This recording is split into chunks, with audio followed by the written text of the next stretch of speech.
Sudah dok.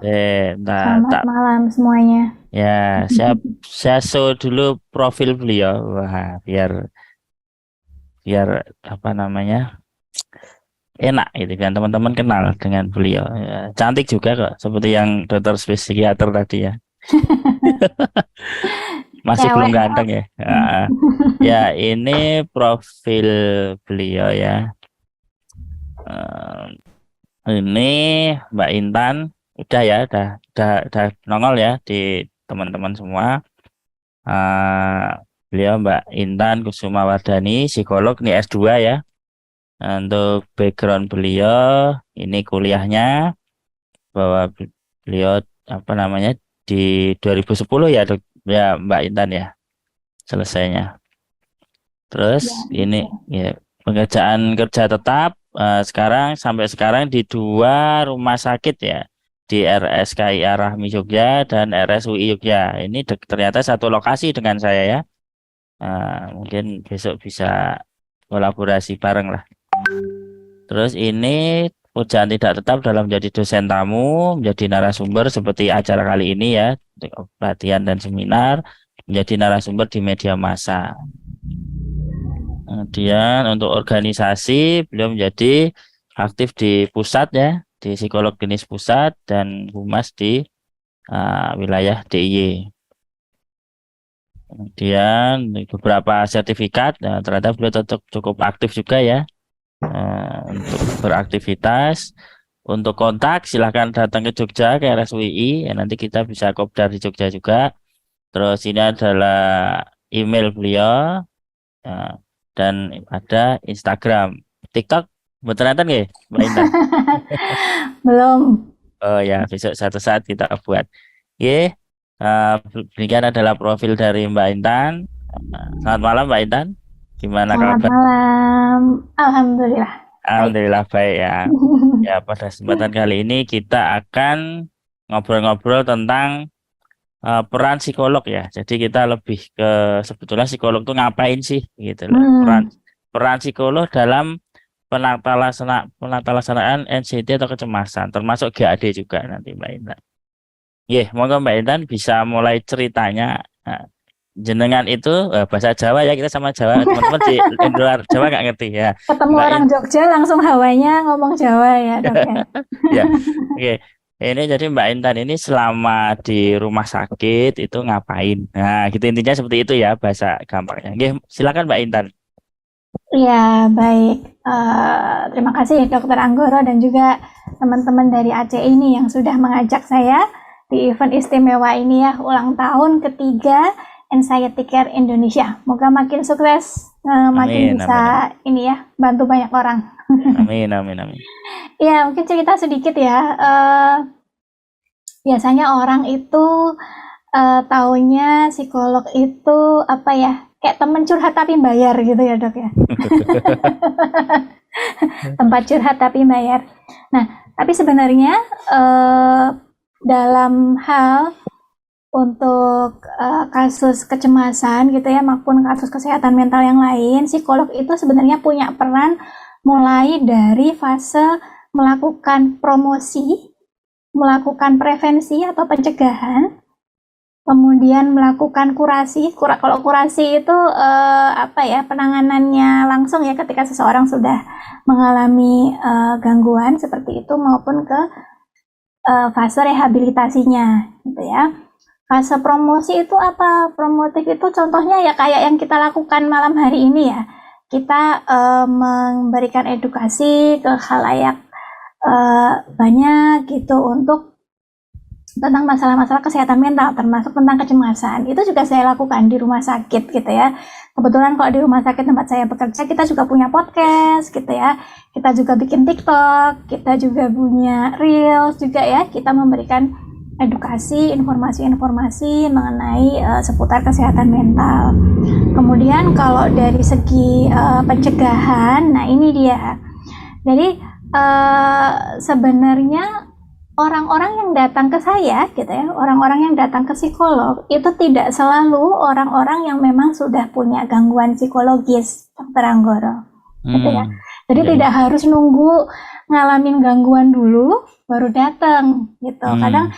masih cukup banyak yang apa ya, bahkan ketika saya biasanya tuh kalau pasien datang ke saya tanya dulu Dokter Anggoro, ini apa namanya, ini datang atas rujukan dari dokter atau pengen sendiri gitu ya. Saya sering tanya seperti itu ke pasien saya. Dan ketika mereka menjawab, saya pengen datang sendiri dok, tapi kemarin sama suami saya dibilang ngapain sih ke psikolog, orang kamu nggak apa-apa, misalnya kayak gitu. Hmm. Atau dibilang sama temennya, apa, emangnya kamu masih waras, ngapain ke psikolog, kayak gitu. Masih komentar-komentar seperti itu masih ada.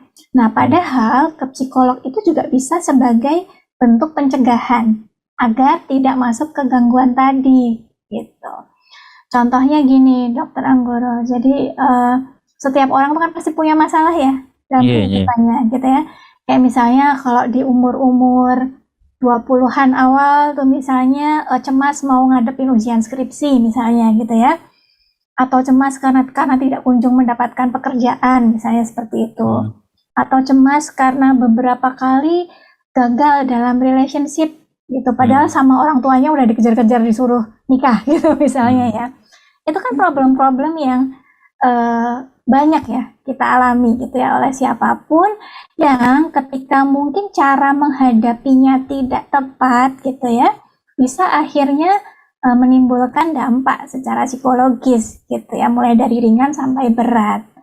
Nah, jadi di situ psikolog juga berperan untuk mencegah agar ketika seseorang mengalami masalah tadi tidak keburu sampai ke arah gangguan gitu.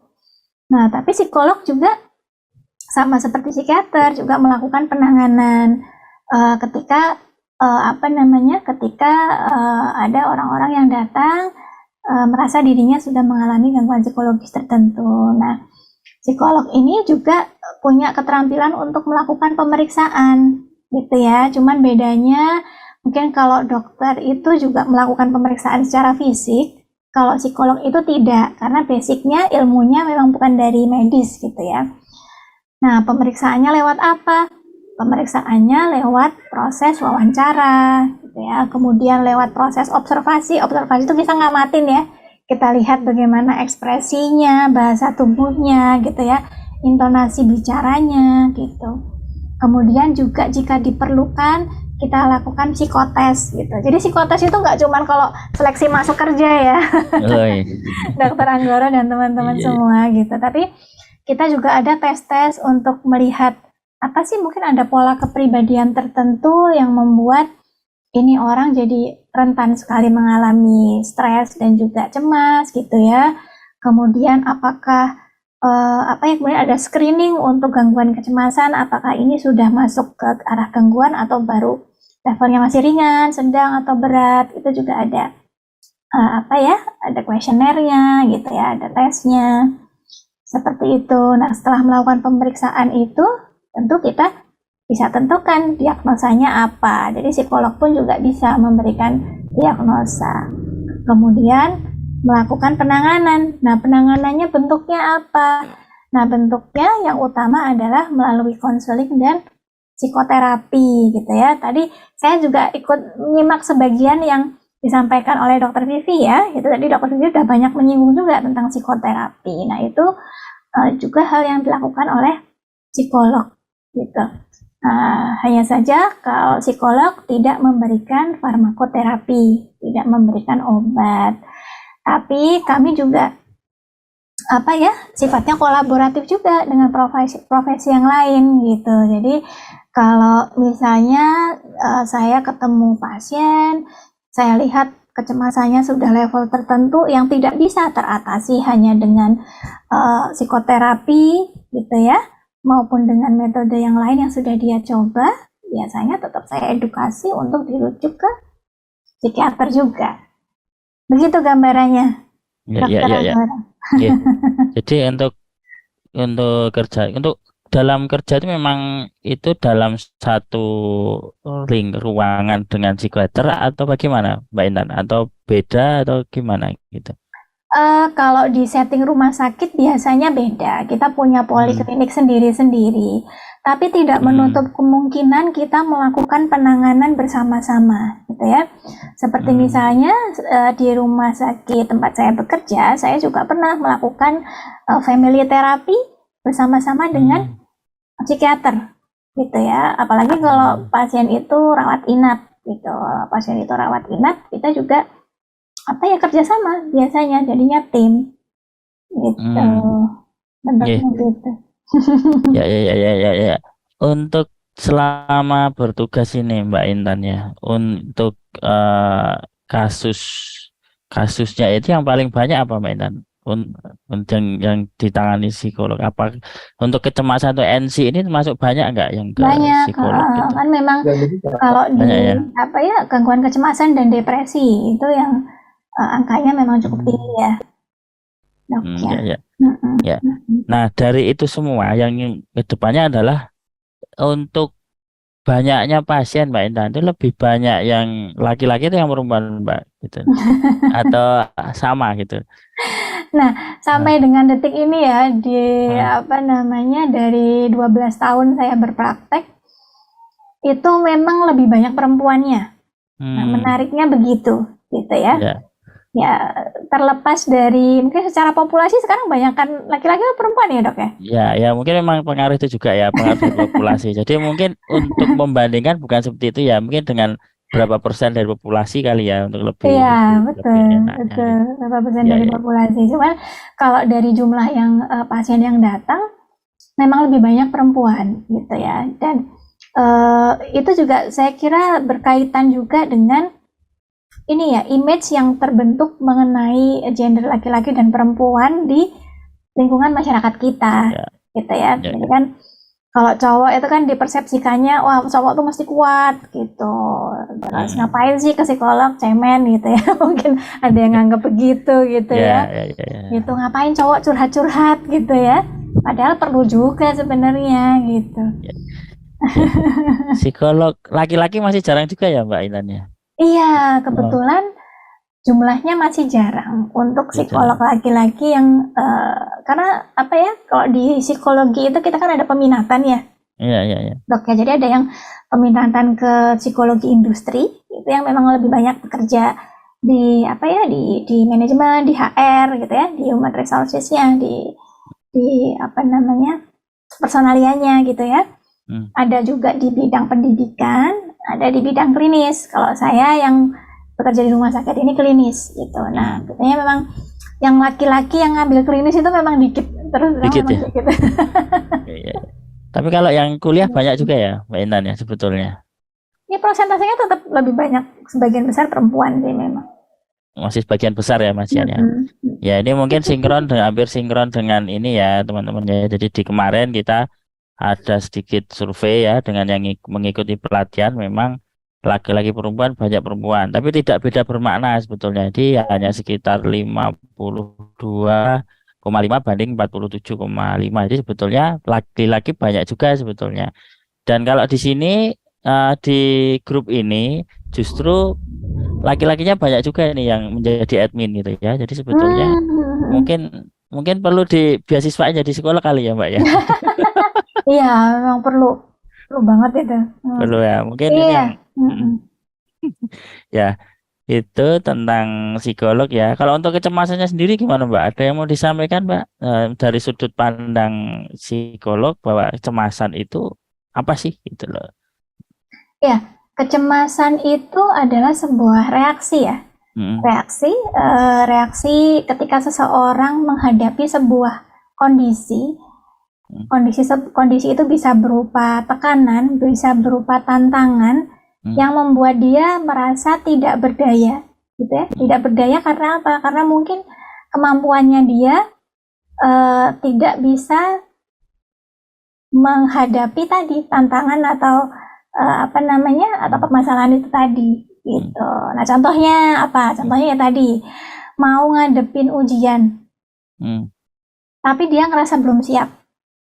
Kalau dia ngerasa siap, dia nggak akan cemas, gitu, ya kan?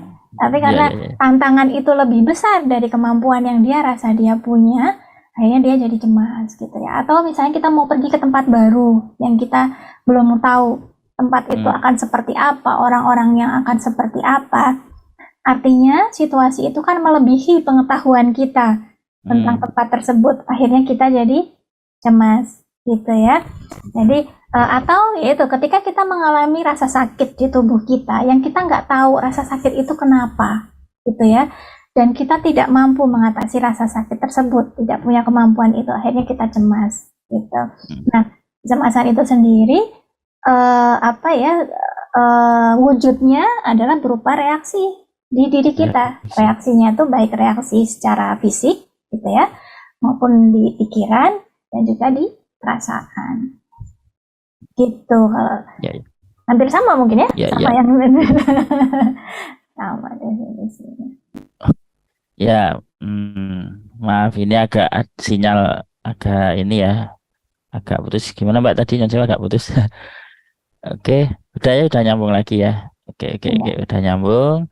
Ya, untuk mungkin terakhir ya dengan saya sebelum kita buka ke floor, untuk solusinya Mbak, kalau yang bisa diberikan psikolog untuk kasus NCT kecemasan apa aja Mbak kira-kira Mbak? Karena saya benar-benar nggak tahu nih gitu loh. Karena benar-benar kan saya memang dulu kuliah diajari kejiwaan, cuman setelah masuk THT itu agak lupa gitu loh. Dan apalagi ya kalau dengan tadi dengan dokter Vivi mungkin agak sedikit nyambung ya. Oke, bisa Ya. TikToknya, cuman psikolog nih sebetulnya apa sih Indonesia untuk yang bisa dilakukan apa gitu loh. Maaf ya Mbak ya kalau pertanyaannya agak Iya, nggak iya. enak, saya pengen ngerti Kalau bener ya. kalau untuk Eh, gangguan kecemasan, tata eh, laksananya memang kita mesti melakukan psikoterapi, gitu ya. psikoterapi. Nah, psikoterapi itu bentuknya apa? Psikoterapi itu bentuknya bukan dipijat tentunya ya. Oh ya, ya, Jadi oke, mungkin gitu. artinya psikoterapi itu bukan bentuk terapi fisik, gitu ya. Artinya kita tidak dipijat, gitu. Kita tidak memberi pijatan, kita tidak memberi obat, gitu ya. Nah, psikoterapi ini jenisnya juga ada beraneka macam gitu ya. Tapi salah satu yang dari hasil penelitian terkini yang dianggap efektif untuk mengatasi gangguan kecemasan, salah satunya adalah CBT gitu ya. CBT CBT. itu Cognitive Behavior Therapy, itu salah satunya.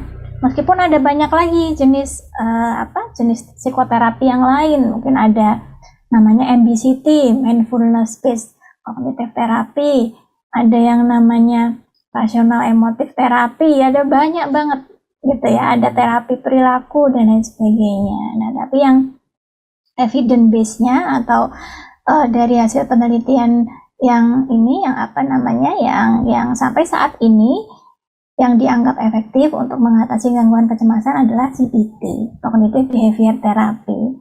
Nah, Cognitive Behavior Therapy itu terus pasiennya diapain gitu ya. Nah, yang jelas yang pertama, tadi kan ada kata kognitif itu pikiran.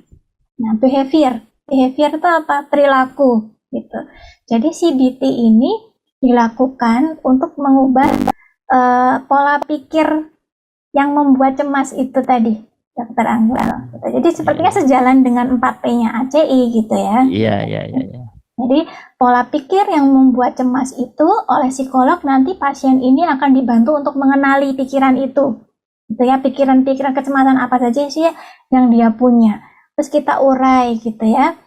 Kita minta pasien itu untuk menulis, biasanya menulis gitu ya. Kemudian kita bimbing untuk mencoba berlatih bagaimana mencari pikiran alternatifnya. Gitu ya, pikiran alternatif yang lebih positif tentunya, seperti itu. Kemudian kalau dari sisi behaviornya adalah ya dengan mendorong pasien untuk mempunyai pola hidup yang mendukung ke arah kesembuhannya gitu ya, dan juga berusaha melakukan tindakan-tindakan apa yang bisa membantu untuk mengatasi kecemasan tersebut gitu ya. Contohnya apa? Contohnya seperti tadi udah dibahas juga waktu dengan Dokter Vivi, misalnya ketika takut keluar rumah, cemas keluar rumah, salah satu treatmentnya di samping tadi ya, mengubah pikiran kita tentang apa sih yang dicemaskan di luar rumah gitu ya, juga membuat rencana aksi gitu ya. Rencana aksinya apa? Ya justru kita lakukan exposure Exposure itu kita hadapi situasinya, tapi kita buat step-stepnya. Nah, disitulah peran psikolog, Dokter Anggoro. Gimana sih bikin step-stepnya gitu ya. Gimana kemudian bagaimana ketika keluar rumah itu tapi sudah punya bekal untuk menenangkan diri ketika panic attack-nya mungkin akan muncul gitu ya. Nah, jadi tidak hanya sekedar ayo kalau kamu cemas ini harus beranilah keluar gitu, ayo coba keluar, nanti kalau keluar pasti sembuh gitu ya, nggak sekedar begitu, tapi kita kasih bekal dulu. Nah, bekalnya apa? Bekalnya salah satunya dengan melatihkan teknik untuk bisa lebih rileks gitu ya. Nah, dengan teknik-teknik untuk menstabilkan emosinya, menstabilkan kecemasannya. Tekniknya ada macam-macam, ada teknik relaksasi misalnya gitu ya.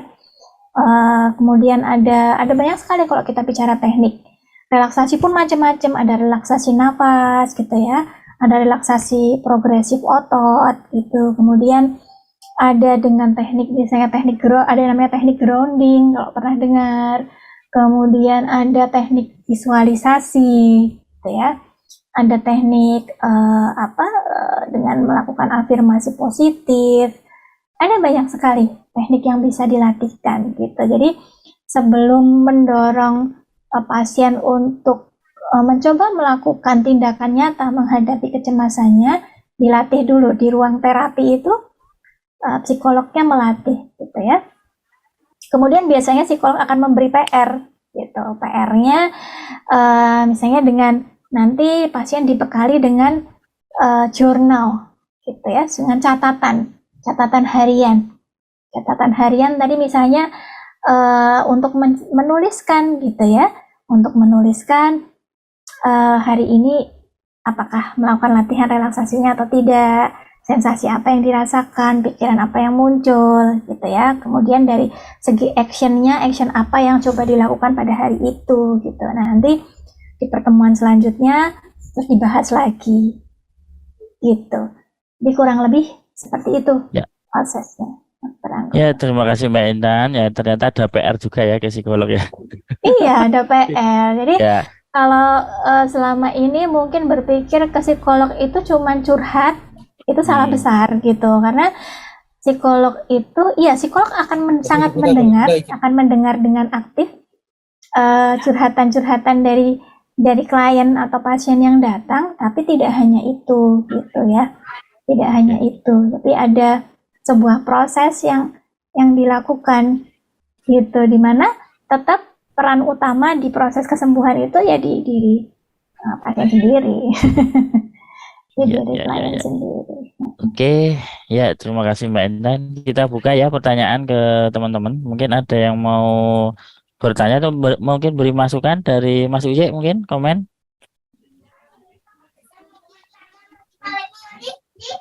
Kalau enggak ya langsung ke pertanyaan. Ini sudah ada raise hand, nggak apa-apa ya kan? Iya, Mbak, langsung aja Dok. Langsung ya. Ya, ini kan mirip Dok sama dengan kita kan itunya apa? Ya. Di basic itu ada journaling, terus di advance juga ada gitulah. Ya. Sinergi sebetulnya ya dengan psikolog ya. Iya. Tinggal buat ini apa? Buat kerjasama dengan psikolog dan psikiater tadi itu Dok, bagus ini. Ya, mungkin besok buat ACI klinik kali ya, ada psikolog psikiater nanti ya. Nanti kita baca Mbak Intan sama Dokter Vivi kali ya. Kita boyong baca ke sana gitu. Ya. Semoga aplikasinya jadi Dok. Oh ya, mungkin ke depan kita ada rencana buat aplikasi ya. Oh ya. Ya, semoga bisa terrealisasi. Amin. Ya, amin. Mungkin nih Mbak Lisa mungkin mau bertanya kepada psikolog kita, mau tanya tentang apa?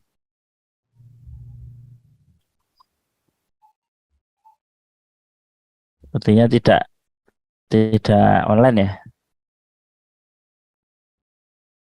Mbak Lisa, kalau enggak mungkin Mbak Ayu dulu ya. Sudah on cam, monggo Mbak Ayu. Halo, selamat malam Dok. Ya. Dan Mbak Intan, selamat malam. Malam. Ya, sebelumnya ada satu poin yang ingin saya tanyakan. saya ini ingin membahas apakah seberapa pengaruh anxiety dengan lingkungan ya Mbak Intan. Ya. Tapi sebelum masuk ke situ mungkin saya sedikit ingin menceritakan dulu. Saya memang dispepsia fungsional setelah saya ke dokter spesialis penyakit dalam dan juga dokter spesialis jantung. Kemudian saya juga nonton dari YouTube-nya Bang Eri. Sepertinya saya dispepsia fungsional. Kemudian setelah saya terapi juga dari dokter penyakit dalam waktu itu sekitar 2 bulan, obat TPI ya kalau nggak salah ya. Obat TPI saya konsumsi selama 2 bulan. Memang untuk reflux dan gasi itu terkadang masih ada setelah saya stop obat itu. Cuman saya sudah bisa alihkan dengan metode 4T, kemudian juga ikutin yoga dan olah nafas nih. Nah, namun yang saya bingungin itu Mbak Intan, setelah lambung saya oke, terkadang masih saja muncul sensasi yang seringkali itu tuh adanya di kantor nih Mbak Intan. Kebetulan memang kalau ngomongin pekerjaan ini bakal panjang ya pekerjaan saya. Cuman sedikit ya menurut saya agak menegangkan karena saya tim kreatif satu dan kadang juga suka on cam di kamera. Jadi bikin trigger saya tuh kayak tertekan, terus adrenalin saya tuh terus diuji gitu. Nah, kadang itu bikin saya tuh jadi kayak ngerasa hati keringetan, tangan keringetan, nafas juga cepat.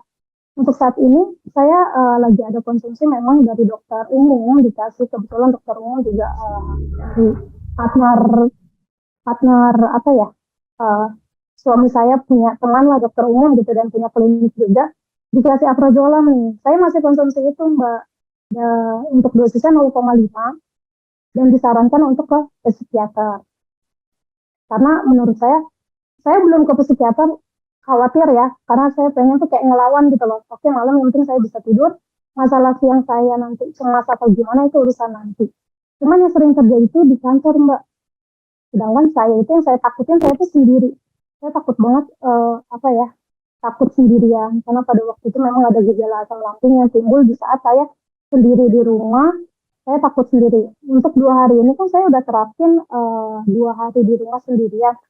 Tapi sensasi saya tangan keringetan, kaki keringetan atau mungkin nafas cepat memang ada, tapi nggak separah kalau di kantor tuh Mbak. Sedangkan padahal saya takut sendiri.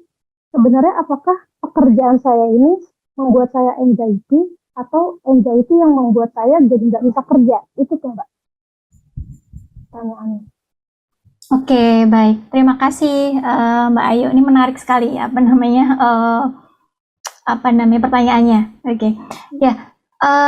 Jadi tadi kalau dari ceritanya Mbak Ayu kan memang pekerjaannya ini memicu adrenalin gitu ya, memicu adrenalin. Nah, jadi memang tubuh kita itu kan diciptakan ada namanya stress reaction gitu ya. Stress reaction di dalam tubuh kita, dimana kalau kita menghadapi sesuatu yang membuat kita merasa tertantang gitu ya, entah tertantang atau terancam, itu akan mengaktifkan sistem syaraf simpatis kita gitu.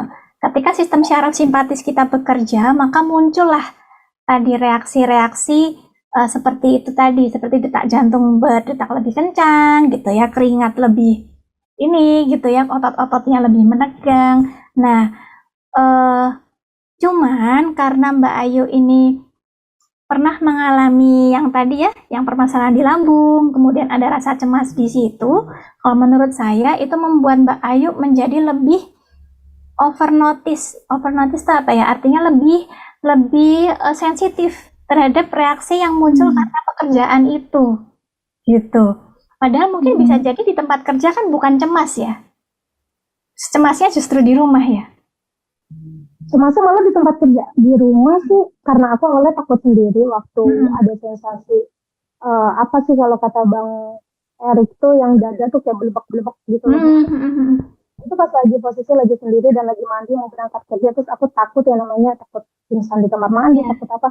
Nah, selama takut itu aku menghindari kesendirian Mbak, ke tempat kerja, aku ke rumah saudara, aku kemana. Tapi semakin tapi kan nggak mungkin ya Mbak, kita ketergantungan terus sama orang, harus kita sendiri yang bisa mengendalikan gitu kan. coba dong 2 hari ini benar-benar sendirian, nggak ada orang. Sampai saat ini nih saya sendiri nggak ada orang gitu. Tapi sensasi yang ketakutan itu malah sebenarnya berkurang gitu. Lebih berasa itu ketika saya bekerja. Karena emang baru 1 tahun ini saya kerja di bidang ini, baru juga untuk saya pengalaman baru. Terus mulai deh kasarnya penyakitan lah gitu. Iya, jadi kalau pertanyaan intinya adalah apakah lingkungan itu bisa mempengaruhi reaksi cemas yang muncul dari diri kita, ya memang iya, gitu ya. Bahkan mungkin tidak jangankan di situasi pekerjaan yang seperti itu ya, di jalanan pun gitu ya, di jalanan pun gitu ya, kalau kita punya tendensi memang mudah cemas, kadang misalnya jalanan yang padat banget gitu ya, buru-buru gitu, ada perilaku orang yang kesannya akan mengancam keselamatan kita, itu pun kita bisa, reaksi itu bisa mudah muncul gitu Mbak Ayu gitu. Jadi mungkin karena kalau di tempat kerja Mbak Ayu ada tuntutan-tuntutan tertentu ya yang harus dilakukan terkait dengan pekerjaan, yang tadi memancing kinerja dari sistem syaraf simpatis tadi sehingga memunculkan reaksi-reaksi di dalam tubuh itu sendiri gitu. Sementara kalau di rumah kan di tempat yang dikuasai oleh Mbak Ayu sendiri kan, kalau di rumah itu artinya meskipun sendiri tapi situasinya itu kan dalam kendalinya Mbak Ayu gitu. Sementara kalau di kantor di situ kan ada orang lain, ada tuntutan orang lain gitu ya. Jadi tantangan yang dihadapi oleh Mbak Ayu tentunya akan lebih besar daripada ketika di rumah. Nah, itulah yang mungkin juga membuat reaksinya jadi berbeda antara di rumah dengan di kantor. Begitu. Mainan, saya mau nanya satu lagi nih. Saya kan dilema nih ya. Antara saya ke psikiater, otomatis saya disarankan untuk meminum obat bisa dikatakan penenang selama yang, kan kalau prazolam hanya untuk tidur ya. Kalau yang ini dari dokter umum saya punya info ya. Apakah saya harus ke psikiater tapi saya tetap bisa bekerja dengan konsumsi obat yang 24 jam dia bereaksi di saya, atau saya meninggalkan pekerjaan saya? Menurut Mbak Intan gimana nih? Oke. Tapi Mbak Ayu sebenarnya enjoy nggak? Masih ada sisi enjoy-nya nggak dengan pekerjaannya Mbak Ayu? So far sih enjoy, cuman memang karena mungkin baru, terus terus apa nggak cocok sama tipe saya yang kan tim kreatif gitu ya Mbak, jadi berjalannya program, lancarnya program itu tanggung jawabnya di saya. Kemudian kadang saya juga harus on cam, harus mikirin dalam proses tim kreatif itu ya Mbak, maksudnya dalam program berjalan itu kesalahan teknis sedikit aja itu tuh udah bikin kita tuh yang panik terus gitu. Belum persiapannya segala macam, selalu benar-benar dipacu lah gitu. Nah, itu sih Mbak. Oke, baik. Nah, artinya kalau gini, kalau misalnya Mbak Ayu masih melihat ada sisi positif dari pekerjaan yang Mbak Ayu lakukan gitu ya, masih ngelihat ada sisi enjoy-nya, masih ngelihat ada sisi manfaatnya untuk diri sendiri gitu ya, saya rasa justru pekerjaan itu mungkin bisa jadi sarana untuk latihan bagi Mbak Ayu dalam menghadapi kecemasan Mbak Ayu itu sendiri gitu. Karena salah satu gejala dari orang mengalami gangguan cemas itu adalah kecenderungan yang tinggi untuk ingin menghindar. Reaksinya itu kan biasanya memang menghindari situasi yang dirasa akan bisa memicu reaksi cemasnya itu muncul gitu ya. Padahal kita nggak bisa kan di hidup kita terus-menerus lari dari apa yang menimbulkan kecemasan bagi kita gitu. Nah, yang bisa dilakukan adalah kita mengantisipasi atau menyiapkan diri secara lebih agar ketika di kantor kecemasan kita tidak sebesar sebelumnya gitu ya. Nah, tentunya ini butuh proses adaptasi ya Mbak Ayu ya. Nah, kalau di psikologi itu kita pasti lihat dari dua sisi Mbak Ayu. Dari sisi problem utamanya sendiri, artinya dari sisi karakteristik pekerjaan itu sendiri.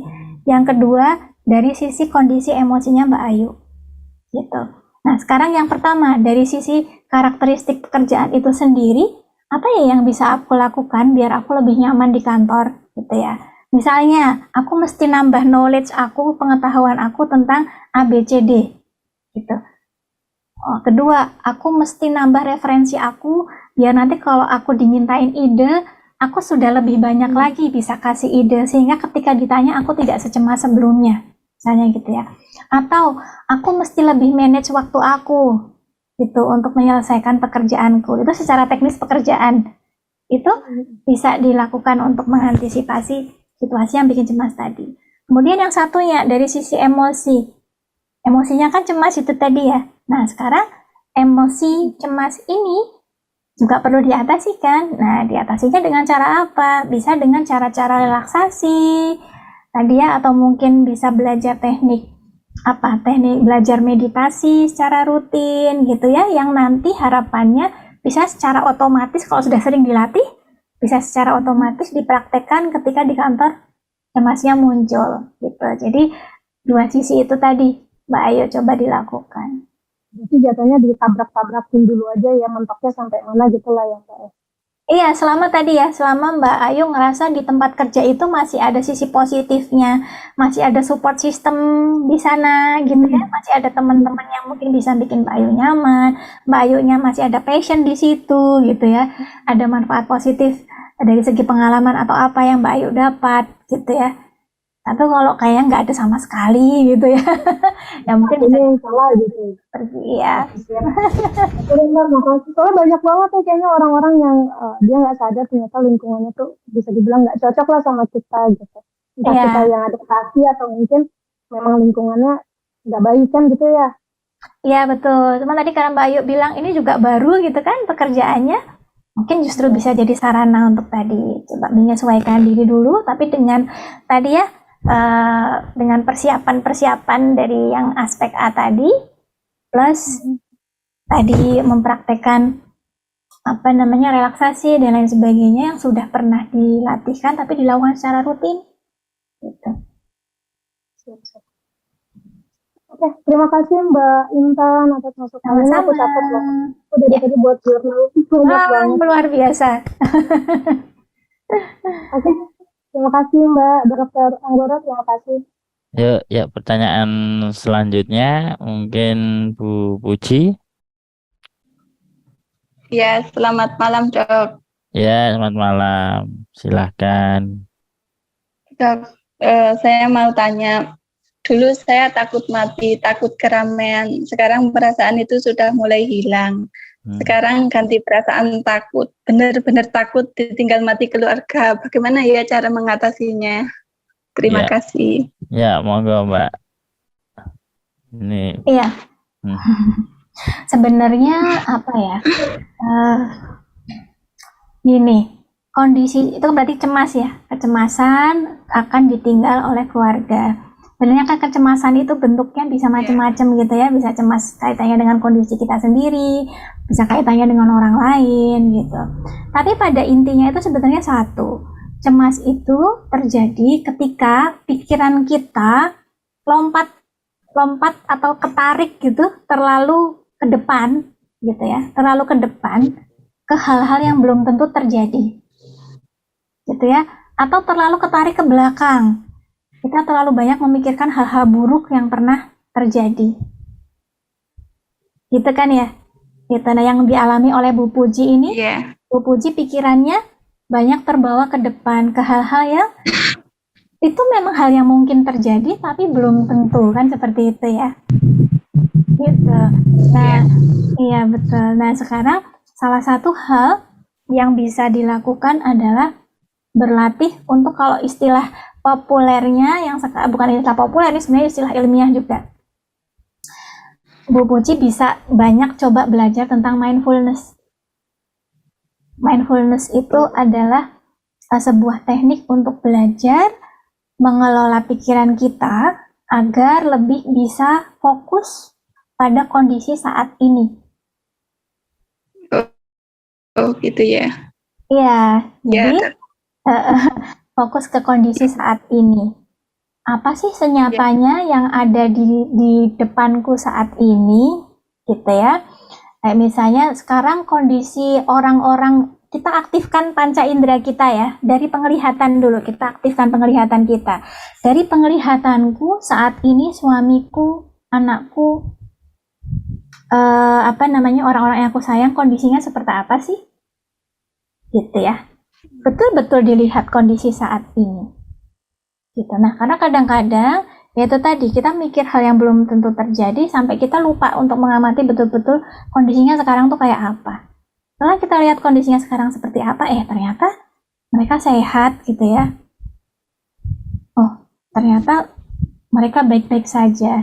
Gitu. Itu akan membuat kita merasa lebih baik, Bu Puji. Gitu. Oh gitu ya. Ya, gitu. Kemudian setiap kali Bu Puji melakukan aktivitas sehari-hari, ketika dicoba berlatih untuk betul-betul fokus merasakan, memperhatikan hal apa yang sedang dilakukan, gitu ya. Nah, mungkin lagi masak, coba dirasakan sensasinya, gitu ya. Bau masakannya kayak apa yang dirasakan di tangan, gitu ya. Seperti apa warna masakannya gitu. Kemudian kalau pikiran takut ditinggalkan itu tadi datang, coba balikin fokus lagi ke masakan itu tadi gitu ya. Begitu juga kalau misalnya lagi beribadah, coba fokus ke apa yang doa yang sedang dirapalkan gitu ya. Kemudian kalau pikiran takutnya datang lagi, balikin lagi yuk pikiran, fokus yuk lagi ke doanya yuk gitu. Tiap hari dilatih seperti itu, maka yang namanya otot pikiran kita akan terbentuk.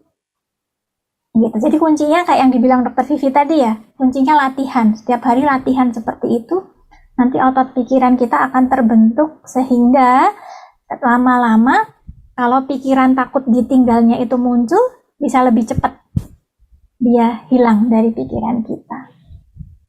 Begitu kira-kira Bu Puji. Mungkin bisa sambil baca-baca juga ya, lebih banyak tentang teknik mindfulness. Ya Dok, terima kasih. Ya, terima kasih. Mungkin lanjut Mbak Mia. Monggo Mbak. Iya. Halo, selamat malam Mbak Intan. Selamat malam. Izin menanyakan beberapa, nggak banyak, beberapa aja. Apakah orang yang memiliki empati tinggi, rasa empati lebih tinggi, apakah dia mudah mengalami rasa kecemasan? Kalaupun iya, apa yang menyebabkan hal tersebut gitu ya? Itu pertanyaan yang pertama. Nah, yang kedua, kata healing nih sekarang kan udah gak awam lagi ya. Jadi semua orang mudah mengatakan memakai kata healing. Misalkan nih, banyak kerja nih, healing lah. Di rumah terus ngapain, healing lah. Seperti itu kan ya. Nah, apa sih sebenarnya definisi healing yang sebenarnya itu gitu? Kenapa kok sekarang lebih banyak menyamakan gitu bahwasanya capek kerja lah, healing lah, seperti itu gitu. Boleh nggak nanti didefinisikan healing yang sebenarnya itu apa gitu ya? Seperti itu Mbak Intan, terima kasih. Ya, terima kasih kembali Mbak Mia. Ya, sebenarnya empati itu kan hal yang bagus ya dalam kehidupan sosial kita gitu ya, dalam kita bersosialisasi di lingkungan masyarakat, di pekerjaan kita. Kayak misalnya saya sama Dokter Anggoro ini, karena kita sebagai tenaga kesehatan tiap hari ketemu pasien harus punya empati ya Dok ya. Ya. Karena yang dihadapi manusia, bukan bukan robot gitu ya, bukan barang. Empati itu hal yang bagus. Empati itu secara definitif adalah ketika kita bisa menempatkan pikiran dan perasaan kita pada sisi orang lain gitu ya, bisa menempatkan, kalau aku jadi dia, aku pasti akan memikirkan hal tersebut juga. Aku kalau jadi dia, aku akan merasakan hal tersebut gitu ya. Nah, tapi memang ketika itu berlebihan gitu ya, memang bisa menjadi pemicu cemasnya jadi mudah muncul gitu ya. Ketika kita tidak bisa memilah lagi antara ini perasaanku, ini perasaannya dia, jadi kayak dibawa terus gitu ya. Bahkan ketika udah nggak ketemu sama orangnya, ini masih kita bawa terus. Itu bisa memang menjadi memicu kecemasan juga gitu. Seperti misalnya saya cerita nih Mbak Mia, dulu waktu pertama kali saya lulus di pendidikan profesi, saya bekerja di sebuah rumah sakit umum pusat itu saya sering harus mendampingi pasien-pasien dengan penyakit yang berat gitu ya. Misalnya masuk mendampingi pasien yang sakit kanker gitu ya, dengan sakit gagal ginjal seperti itu. Dulu waktu awal-awal saya mencurahkan seluruh empati saya ke pasien, tapi saya waktu itu belum punya kemampuan untuk memilah gitu ya, bahwa oh ini pekerjaan nih, cukup di rumah sakit aja gitu ya. Nah waktu itu akhirnya kebawa-bawa sampai di rumah. Ketika di rumah saya masih terbawa oleh perasaan-perasaan yang dialami oleh pasien-pasien saya tadi gitu ya. Akhirnya di rumah jadi nggak tenang gitu ya, jadi gelisah, tidur pun jadi nggak enak kayak gitu. Jadi empati is good, tapi memang kita perlu keterampilan untuk untuk memilah apakah ini sudah masih saatnya kita untuk menggunakan empati tersebut, atau oh sudah stop, ini udah balik lagi ke kehidupan nyata kita sebagai diri kita pribadi gitu. Nah kemudian yang kedua tentang healing, ini menarik banget nih pertanyaannya Mbak Mia. Terus tentang penggunaan kata healing ini agak membuat saya gemas gitu ya, karena sebenarnya yang banyak orang sebut sebagai healing itu kebanyakan adalah rekreasi sebenarnya. Refreshing, bukan proses healing yang sesungguhnya gitu ya. Karena healing itu kan dari kata heal itu kan sembuh ya. Healing itu kan artinya proses menuju kesembuhan gitu. Misalnya yang tadinya katakanlah gangguan kecemasan, healing gitu ya, melakukan healing agar bisa pulih dari gangguan cemasnya. Nah tentu saja kalau hanya menggunakan jenis-jenis healing yang banyak disebutkan oleh orang-orang di sosial media, di mana seringkali healing itu kan identiknya dengan piknik gitu ya, dengan piknik gitu, pergi ke tempat rekreasi, traveling gitu. Tentu saja tidak bisa hanya seperti itu gitu ya.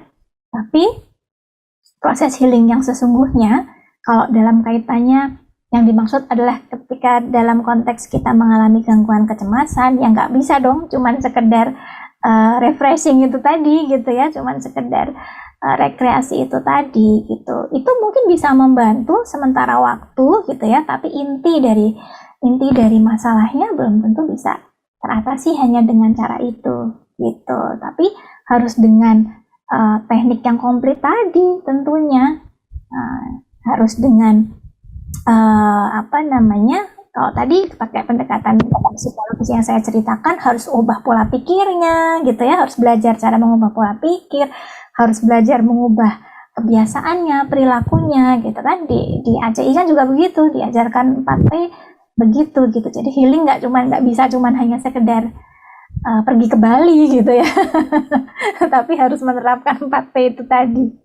Begitu kira-kira Mbak Mia, semoga menjawab. Oke, terima kasih Mbak Intan ya. Semoga jawaban atas pertanyaan kita tadi bisa menjadi manfaat kita semua yang kumpul di sini ya. Jadi bisa membedakan lah dan memilah-milah yang sebenarnya gitu ya.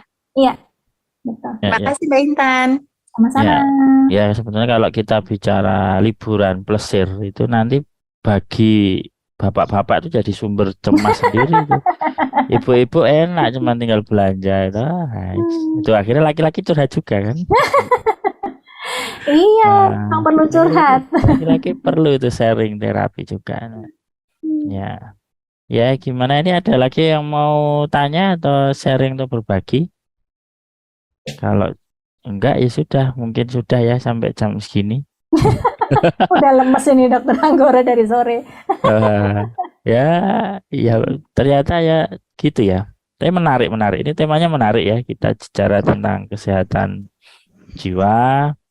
Saya yang jarang ketemu pasien seperti ini sebetulnya bisa lebih kenal dengan kasus-kasus di psikiatri, di kejiwaan. Ya memang akhirnya emang ada ya yang berhubungan dengan kecemasan, ada bisa gangguan telinga, tenggorok, itu juga mungkin bisa berhubungan. Ya. Pak Dokter boleh nambah satu enggak? Ya monggo silahkan. Bu Intan maaf ya nambah satu ya, nggak apa-apa ya? Ya nggak apa-apa. Gini nih, gimana sih? Mungkin ini juga sudah menjelma di dunia sosial ya, banyak ya. Insecure, Nah, udah gak awam lagi ya, ya kan Jahan? Gimana sih cara mengatasi rasa insecure tersebut gitu? Oke, baik. Terima kasih ya Mbak Intan jawabannya. Ya, insecure itu kan merasa tidak aman ya. Kita merasa terancam, merasa tidak aman gitu ya. Ada orang yang memang mudah merasa insecure di berbagai situasi gitu ya. Akhirnya muncul deh itu apa namanya reaksi atau gejala dari gangguan cemasnya gitu. Sebenarnya pada prinsipnya hampir sama ya cara mengatasinya gitu ya dengan apa ya mengelola apa ya pikiran kita gitu ya. Biasanya kan insecurity itu juga bisa dipicu oleh pikiran-pikiran yang sifatnya irasional gitu ya. Kayak misalnya merasa bahwa segala sesuatunya itu hitam putih. Segala sesuatunya itu yang ada cuman baik dan buruk. Segala sesuatunya itu cuman adanya gagal dan berhasil gitu ya, segala sesuatunya adanya baik dan jahat gitu. Padahal di tengah-tengah baik dan jahat itu kan ada ya. Gitu. Artinya tiap orang itu kan nggak ada yang jahat toh atau baik toh gitu ya. Gitu. Tapi ketika kita bisa punya, katakanlah gini, kita insecure ketika ketemu sama orang baru gitu. Ketika kita punya pikiran bahwa aduh, ini orang ini baik atau jahat ya. Tapi kan di pikiran kita cuma punya dua kata itu, baik atau jahat. Maka ketika ada orang yang datang deketin kita udah langsung waspada, aduh ini baik atau mau jahatin aku gitu ya. Tapi kalau kita bisa mengubah pikiran kita bahwa oh iya, ini orang penampilannya agak-agak nyentrik gitu ya, tapi sopan ini orangnya gitu. Kira-kira insecure-nya berkurang nggak kalau pikirannya seperti itu? Gitu. Tentunya jadi lebih berkurang ya dibandingkan pola pikir yang sebelumnya tadi gitu. Jadi yang pertama, insecurity itu juga bisa bisa diatasi dengan mengubah pola pikir kita dalam memandang sesuatu gitu ya. Kemudian juga dengan berlatih untuk memperluas zona nyaman kita. Gitu ya. Kalau kita tidak belajar untuk memperluas zona nyaman kita akan mudah insecure di banyak situasi.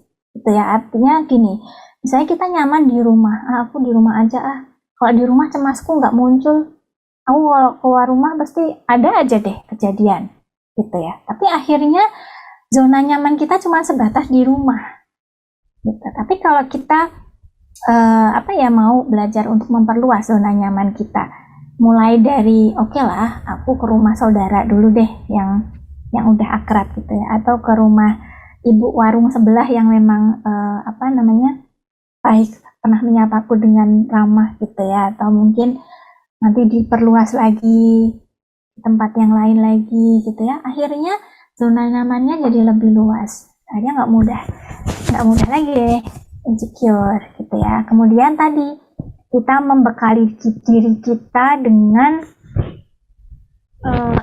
dengan keterampilan. Nah, keterampilan apa? Salah satunya ya keterampilan untuk menenangkan diri ketika insecure-nya muncul. Gitu. Menenangkan dirinya caranya gimana? Oh, pernah diajarin aku pernah belajar teknik grounding. Oh, aku pernah belajar teknik relaksasi nafas dalam gitu. Nah, itu kalau udah punya keterampilan itu juga bisa membantu insecure-nya tadi. Begitu kira-kira, semoga bisa menjawab. Terima kasih Mbak Intan. Semoga bermanfaat ya. Ya, silakan yang lain. Ya, selanjutnya Mbak Putri, Mbak Indah Putri. Wah, tadi setelah mau di close memang biasanya dipancing gitu ya, terus banyak tanya. Makasih ya sudah diberi kesempatan. Ya. Malam Mbak. Malam. Mau tanya ini, saya kan nggak pernah psikiater. Jadi saya memang ke penyakit dalam aja nih. Nah, kebetulan dokternya memang sudah lama nanganin saya. Jadi dari 2010 tuh dokternya paham kalau saya punya kecemasan. Nah, kemudian di 2021 saya akhir tahun di November gitu keluhannya cuman habis kena COVID kan. Nah, dari situ muncullah takut. Akhirnya saya ke dokter karena lambung, bermasalah di lambung. Nah, habis itu di yang sekarang ini saya diberikan obat penenang di dalam racikan sama dokter penyakit dalamnya ada aprazolam, bukan Alganac sama amitriptilin. Nah, awalnya kan dari awal Januari itu awal Januari 2022 diberinya itu 1 biji pokoknya 1 hari 1 biji 2 kali sehari. Enak, memang enak, saya bisa bekerja, saya bisa kayak orang normal gitu. Sampai di akhir tahun 2002 kan dosisnya terus diturunkan tuh. Nah, sampai sekarang Alganacnya itu cuman 3 biji untuk 1 bulan diracik. Amitriptilinnya 6 biji untuk 1 bulan. Tapi kok saya sekarang nih, jadi gini loh, saya ngerasa gagal gitu. Karena sekarang berpikirnya tuh gini, apa karena obatnya diturunin? Jadi saya kembali kayak awal waktu saya kena, takut sendiri lah, cemas di kantor lah.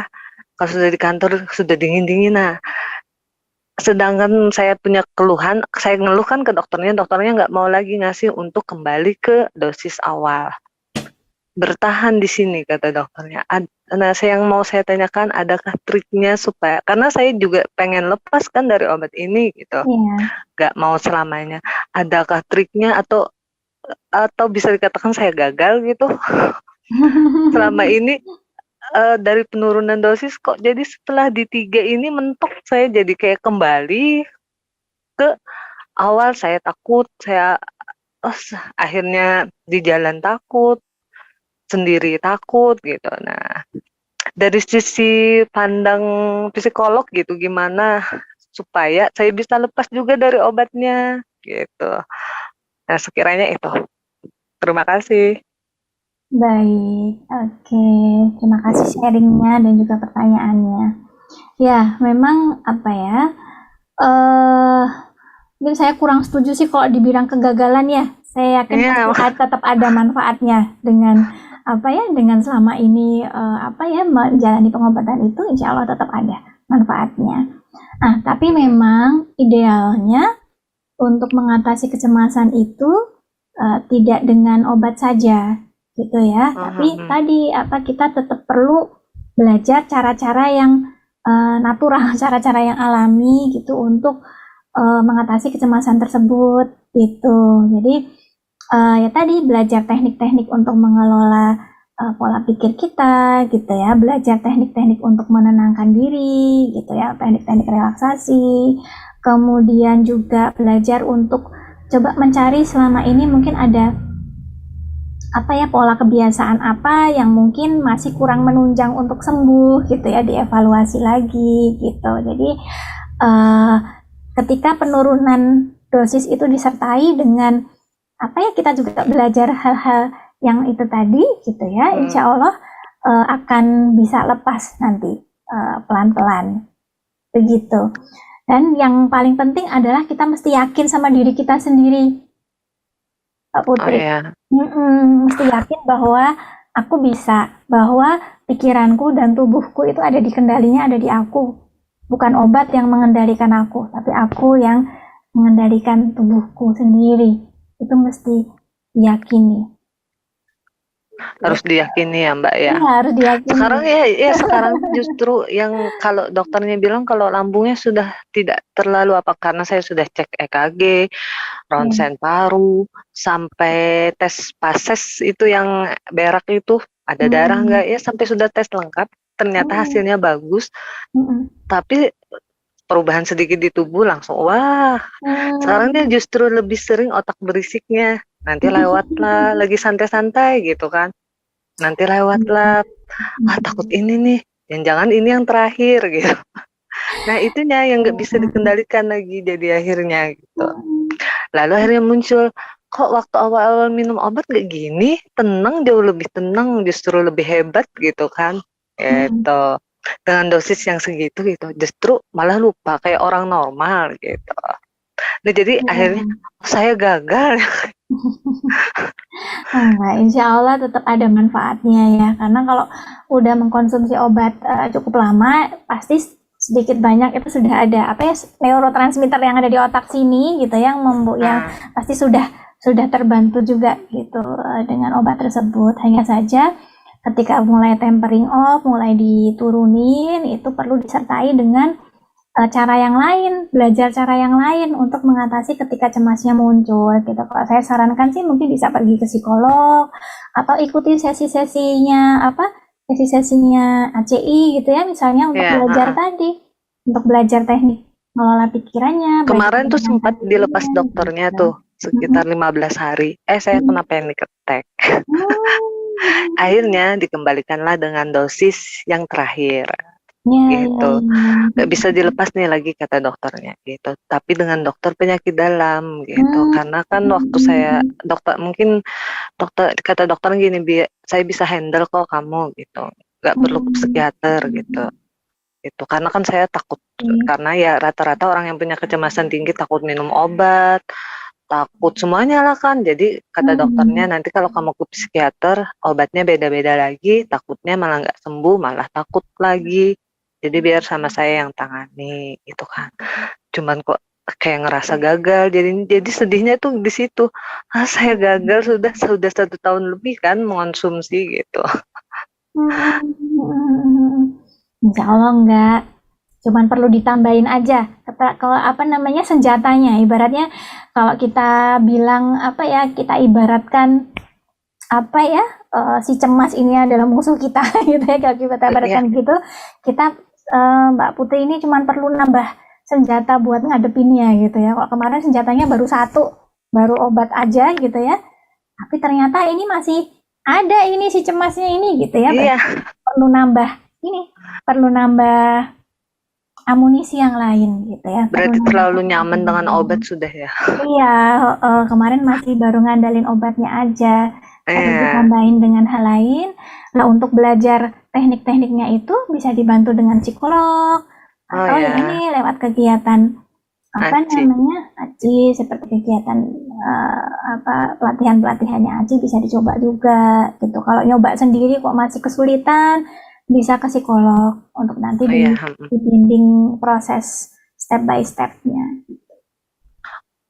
Mbak boleh nanya sekali, Kak, berarti dengan catatan ke psikolog nih kita bercerita ya tanpa obat gitu. Kalau tanpa obat, kalau psikolog tidak membeli obat. Oke, baiklah. Makasih ya. Sama-sama. Malam ya, semoga sehat selalu. Dok, setengah lagi boleh nggak, Dok? Ada lo gimana? Setengah lagi boleh? Bukan 1 lagi, setengah lagi boleh nggak, Dok? Setengah. Ngapa, Mas? Iki ono Mbak Mena ya? Oh iya, Mbak. Wes resen ya. Mbak Mena resen dulu, habis itu Bang Sonwil. Gimana Mbak Mena, jadi tanya? Oh ya, jadi Dok. Oke, siap. Habis ini Mas Sonwil ya. Resen Mas, biar ada notifikasi nih Mas. Ya, gimana Mbak Mena? Silahkan. Ya, Assalamualaikum Mbak Intan. Aku mau tanya, jadi aku tuh tipe orang yang kalau misalkan orang minta apa sih butuh bantuan atau gimana gitu ke aku tuh sulit banget untuk bilang nggak bisa gitu atau menolak. Bahkan mungkin sampai bisa dibilang tanda kutip itu menyakiti diriku sendiri lah gitu. Pertanyaannya itu apakah itu bagus nggak buat psikologi aku gitu untuk masalah nggak enakan itu yang sampai buat bela-belain orang gitu untuk bilang enggak tuh kayak susah banget, berat gitu. Itu yang pertama. Terus yang kedua, tadi kan Mbak Intan bilang untuk kayak apa sih di pertanyaan sebelumnya itu yang untuk belajar mindfulness itu yang berkesadaran penuh ya, hidup berkesadaran penuh itu kan saya nanggepnya seperti kita disuruh sadar penuh nih sama hidup gitu. Tapi kadang saya udah mencoba kayak merasa sadar gitu, seperti sesuatu yang sudah pasti, contohnya seperti kematian gitu, atau kita pasti ditinggal orang yang kita cintai, atau kita yang meninggalkan orang yang kita cintai, itu jadi rasa takut dan cemasnya jadi malah semakin tinggi gitu Mbak. Itu gimana ya? Terima kasih. Iya, baik. Oke, Mbak Lena tadi masalah nggak enakan gitu ya, nggak enakan sama orang. Iya, itu saya juga gitu sih sebenarnya, dan suka nggak enakan sama orang. Tapi memang pada level tertentu itu bisa merugikan diri kita sendiri tentunya ya. Ketika ada mungkin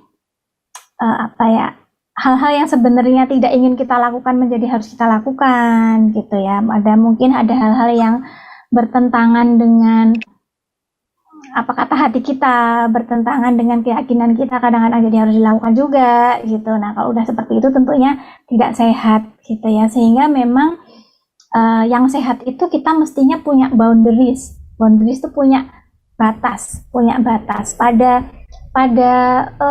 titik apa sih permintaan orang itu masih boleh atau masih bisa aku ikuti, atau pada titik mana sih aku sudah sebaiknya tidak mengikuti lagi gitu. Jadi kita harus tetapkan batas tersebut gitu ya. Misalnya kalau oke, kita suka nolongin orang gitu, tapi kita juga mesti melihat diri sendiri juga. Apa tanda-tandanya kalau aku udah capek ya?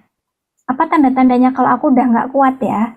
Itu mesti kita tahu betul gitu ya. Kayak misalnya saya sendiri, kalau misalnya saya udah lebih gampang emosi ke anak, saya ketika di jalan itu lagi pas nyetir itu lebih mudah kepancing orang yang yang nggak karuan di jalan gitu ya. Itu kayaknya tandanya otak saya lagi lebih penuh dari biasanya gitu. Jadi ketika mungkin ada tawaran kerjaan tambahan lah, ada yang mungkin butuh saya di waktu itu, saya akan dengan asertif menolaknya gitu ya. Asertif itu apa?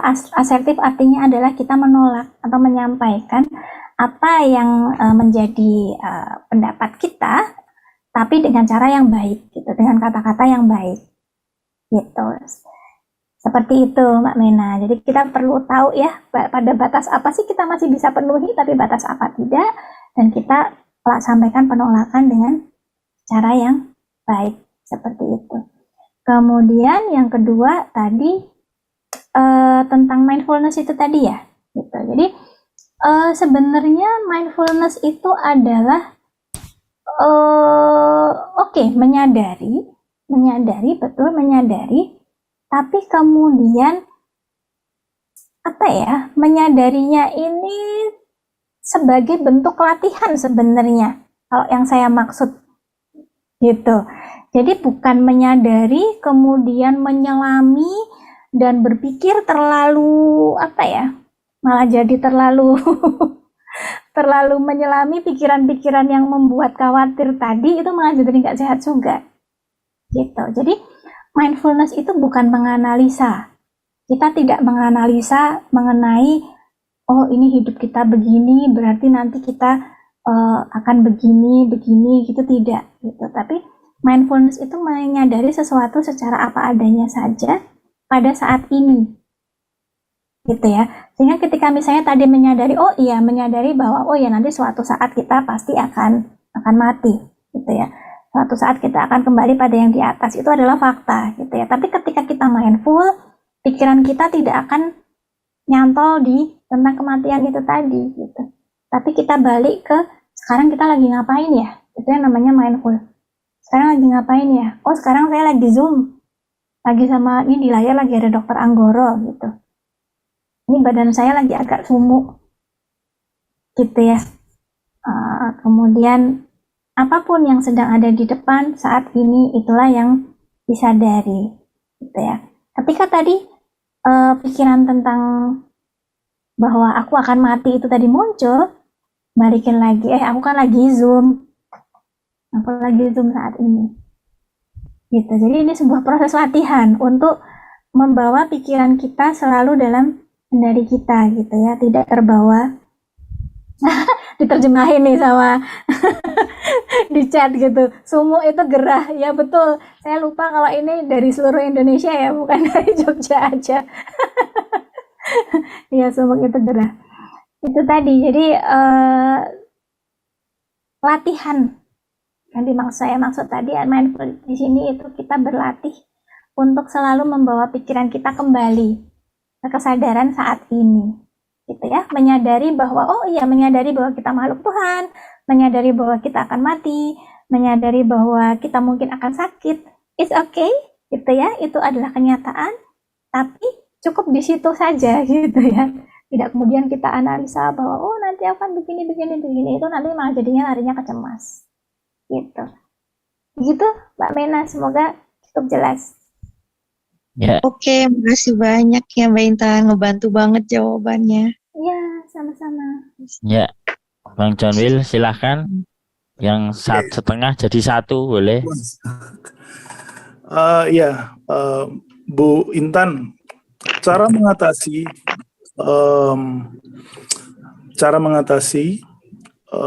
emosi yang meledak-ledak. Jadi saya itu orangnya emosinya meledak-ledak. Jadi apa langsung duar gitu. Apalagi kalau istilahnya kayak ada yang sesuatu yang diulang-ulang gitu loh. Nanya lagi. Kamu nanya terus gitu loh. Istilahnya kita udah kasih tahu tapi nanya terus. Kenapa sih kok nanya terus gitu? Kita udah kasih tahu terus nanya terus. Nah, akhirnya meledak nih. Kadang-kadang meledak ngomongnya udah menyakiti hati orang kadang-kadang sih. Ya, seperti itulah. Thank you. Setengah ya itu ya. Oke. Bagaimana mengatasi emosi yang meledak-ledak? Itu ya. Oke. Nah, biasanya gini, emosi itu adalah kan reaksi kita akan sesuatu gitu ya. Tadi seperti tadi Dokter Vivi juga mungkin sudah menjelaskan, ketika kita marah gitu ya, itu kan terpancing oleh suatu peristiwa, itu kan yang bekerja amigdalanya gitu ya. Nah, idealnya kan ketika kita mau mengekspresikan kemarahan itu, maka kita bawa dulu ke otak depan kita gitu ya, untuk berpikir, ini aku marah, tindakan apa ya yang harus aku lakukan, sebaiknya aku lakukan untuk mengekspresikan amarah ini gitu ya. Tapi kadang pada situasi tertentu itu nggak kita bawa ke otak depan kita dulu gitu ya, langsung aja dari amigdala itu tadi, dari otak marahnya itu langsung saja kita ekspresikan. Nah, ada hal-hal yang biasanya membuat kita menjadi cenderung bereaksi seperti itu gitu, yang membuat si otak depan itu tidak bekerja dengan baik gitu. Nah, diantaranya kalau apa? Kalau overload gitu. Kalau kita overload itu overload dari segi pikiran kita gitu ya. Misalnya ada banyak hal yang kita pikirkan dan tidak terurai misalnya. Itu membuat kita jadi lebih mudah untuk terpancing emosi. Kemudian yang kedua, ketika pola hidup kita mungkin ada yang nggak benar gitu. Misalnya tidurnya kurang ataupun tidur tapi tidak berkualitas misalnya. Itu juga bisa membuat emosi kita jadi lebih mudah terpancing juga gitu. Kemudian juga atau mungkin ada permasalahan hidup yang belum selesai gitu, yang misalnya nih ada orang-orang tertentu yang kita pernah punya masalah dengan orang tersebut gitu ya, tapi belum selesai terselesaikan permasalahannya. Nah, biasanya mau sekecil apapun orang tersebut berbuat gitu ya, akhirnya kita jadi mudah juga terpancing emosi gitu. Jadi dari sini kesimpulannya adalah yang pertama, mesti mengidentifikasi tadi, kalau udah mulai capek, gitu ya. Ketika kita overload, itu kita mesti sadar, gitu ya. Jadi kalau overload kita mesti sadar, sehingga loadnya tadi mesti dikurangin dulu, gitu. Dikuranginnya dengan cara apa? Dengan cara dikeluarin, gitu. Dikeluarinnya dengan cara apa? Boleh dengan cerita, boleh dengan ditulis, gitu ya. Atau ini kalau Mas John ini kan pinter nulis lagu ya, dikeluarkan dalam bentuk gubahan lagu gitu ya, misalnya seperti itu. Jadi isi pikirannya ini dikeluarkan gitu ya. Kemudian kalau problemnya adalah masalah pola hidup, berarti mesti diperbaiki kualitas tidurnya, perbaiki kualitas makannya. Kemudian yang ketiga, kalau kaitannya ada masalah-masalah yang belum selesai, itu mesti selesaikan gitu ya, karena kalau tidak akan menjadi apa ya, letupan-letupan listrik yang setiap saat akan mudah terpantik Iya, gitu. Itu mungkin memang. ya, Mas. Iya, terima kasih. Ya, Kadang-kadang memang mungkin karena aku memahami aku orangnya ekstrovert ya. Jadi karena kadang-kadang aku juga menjaga perasaan orang lain juga kan. Karena menjaga, akhirnya meledak sendiri di dalam rumah gitu loh. Jadi aku nggak bisa melampiaskan ke siapa. Ya mungkin harusnya katarsis ya, Ya, ditulis kayak dokter bilang tadi. Seperti itu tadi sih. Thank you. Terima kasih banyak. sama-sama.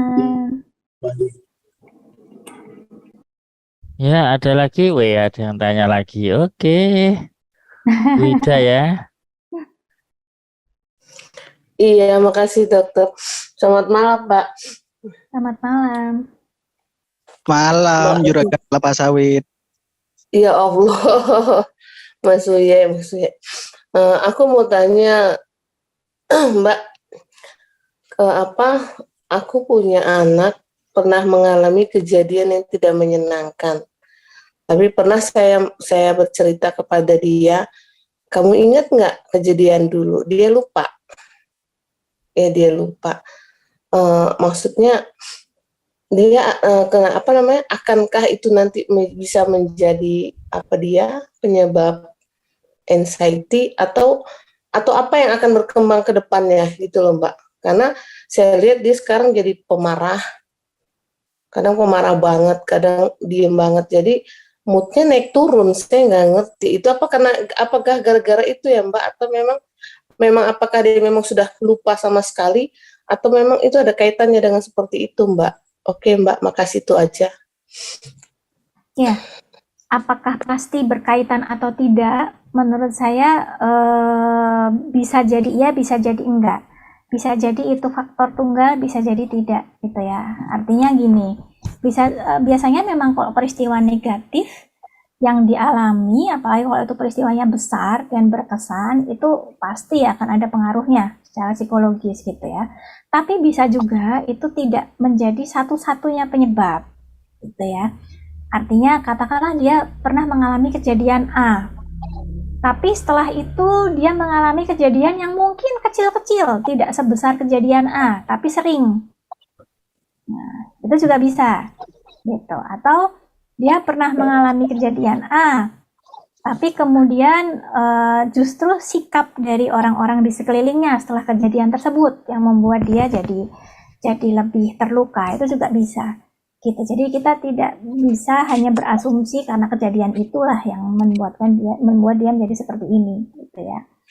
Nah, sehingga memang ada salah satu bentuk mekanisme pertahanan diri seseorang ketika mengalami kejadian yang tidak menyenangkan, tuh namanya dia melakukan represi. Represi itu dia tekan di alam bawah sadarnya dia. Nah, mungkin bisa jadi putranya ibu itu tadi dia merepress, menekan tanpa dia sadar ya, dia menekan pikiran yang tentang memori tersebut tuh dia tekan di alam bawah sadar dia. Nah, memang kalau itu betul-betul terjadi seperti itu, memang akan sangat bisa berpengaruh ke perilakunya, ke emosinya, gitu ya. Tapi sekali lagi kita tidak bisa menyimpulkan bahwa itu satu-satunya kemungkinan penyebab, gitu ya. Masih ada kemungkinan yang lain yang kita perlu lihat juga. Seperti itu kira-kira itu. Oh ya Mbak, nanya lagi Mbak, apakah kita nanti perlu kita apakan ke psikolog atau ke psikiater gitu Mbak untuk ini? Ya, kalau misalnya memang ibu merasa bahwa pada saat ini kondisi emosi, moodnya, perilakunya ini sudah mengkhawatirkan gitu ya. Mengkhawatirkan tuh bisa kita lihat dari tiga indikator Bu. Yang pertama, apakah itu menimbulkan ketidaknyamanan pada dirinya sendiri, artinya emosi yang naik turun itu bikin dia sendiri juga tidak nyaman. Yang kedua, apakah itu sudah sampai mengganggu fungsi keseharian dia? Apa tuh maksudnya fungsi keseharian dia? Misalnya mengganggu, namanya anak-anak gitu ya, mungkin kan mengganggu kegiatan belajarnya kah, atau mengganggu pergaulannya kah, atau mengganggu aktivitas sehari-hari, makan, tidur, dan kegiatan lainnya kah? gitu ya.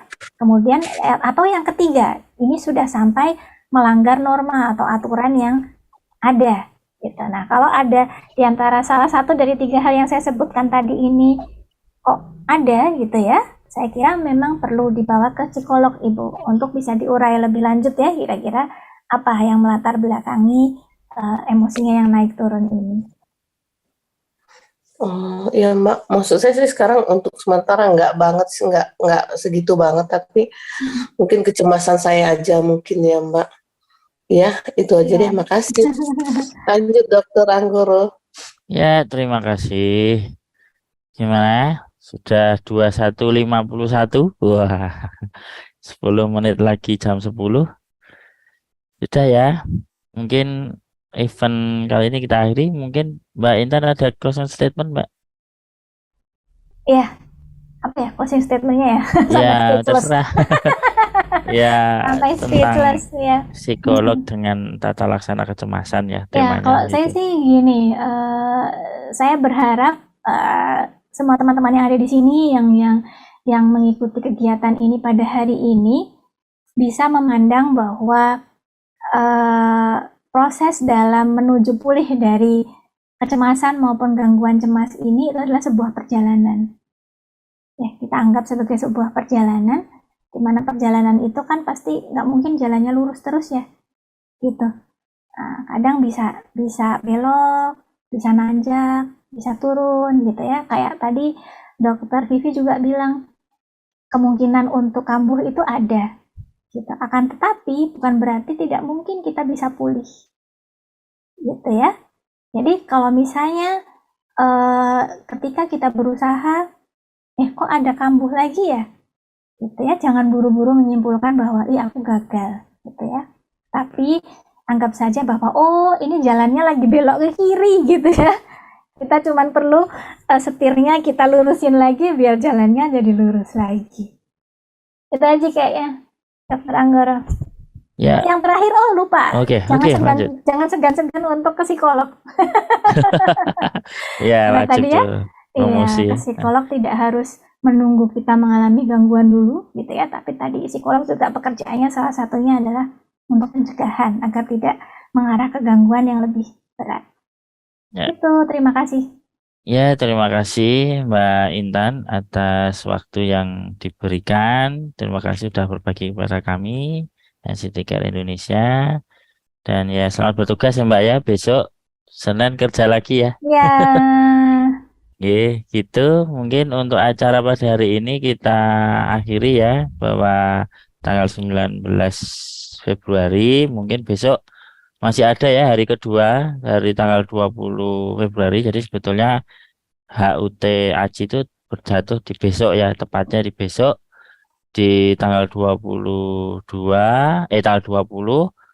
bulan 2. Nah, maka besok kita ada event lagi, acara yang besok akan dikomandoi oleh Bang Erik ya sebagai komando.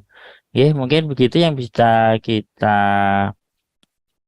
yang bisa kita share pada hari ini. Besok ada lagi ya, benar, besok ada lagi acara AJI, cuman nanti lebih ke beda lagi. Kita nanti ada yang namanya yoga ketawa, nanti ada BN, ada banyak hal yang akan terjadi pada besok.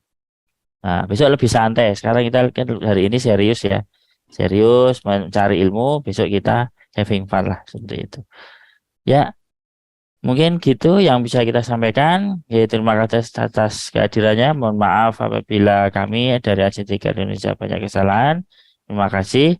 Assalamualaikum warahmatullahi wabarakatuh. Salam sehat fisik dan jiwa.